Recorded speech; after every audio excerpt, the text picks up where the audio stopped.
ചിക്കൻ്റെ ലിവർ ഇങ്ങനെ വരട്ടി വെച്ചിട്ട് കഴിച്ചിട്ടുണ്ടോ? എൻ്റെ ഫേവറേറ്റ് റെസിപ്പിയാണ് കേട്ടോ. അപ്പോൾ ഇങ്ങനെ ഉണ്ടാക്കണേന്ന് നോക്കുക. കഴുകി വെച്ച പീസിലേക്ക് മുളക് പൊടിയും മഞ്ഞൾപ്പൊടിയും ചിക്കൻ മസാലപ്പൊടിയും കുറച്ച് ഉപ്പും പിന്നെ കുറച്ച് കറിവേപ്പിലയും കൂടി ഇട്ടിട്ട് ഒന്ന് മാരിനേറ്റ് ചെയ്ത് വെച്ചിട്ടുണ്ട് കേട്ടോ. അതിനുശേഷം ചട്ടി ഒന്ന് ചൂടായതിനു ശേഷം എണ്ണ ഒഴിച്ചിട്ട് അതിലേക്കിട്ടൊന്ന് പൊരിച്ചെടുക്കുക. മുഴുവനായിട്ട് വേവിച്ചെടുക്കേണ്ട, ജസ്റ്റ് ഒന്ന് മൊരിയിച്ചെടുത്താൽ മതി കേട്ടോ.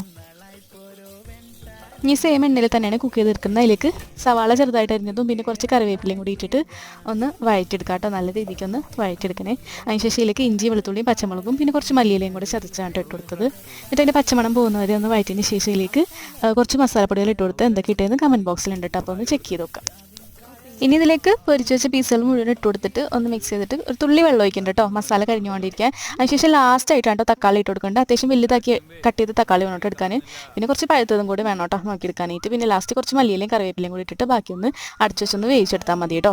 കറിവേപ്പില കുറച്ച് അധികം ചേർക്കണം കേട്ടോ, എന്നാലേ കറിക്ക് നല്ല ടേസ്റ്റ് ഉണ്ടാവുള്ളൂ. അപ്പോൾ എല്ലാവരും ഉണ്ടാക്കി നോക്കുക. ഇൻഗ്രീഡിയൻസ് എല്ലാം ഞാൻ കമൻറ്റ് ബോക്സിൽ കൊടുത്തിട്ടുണ്ട്.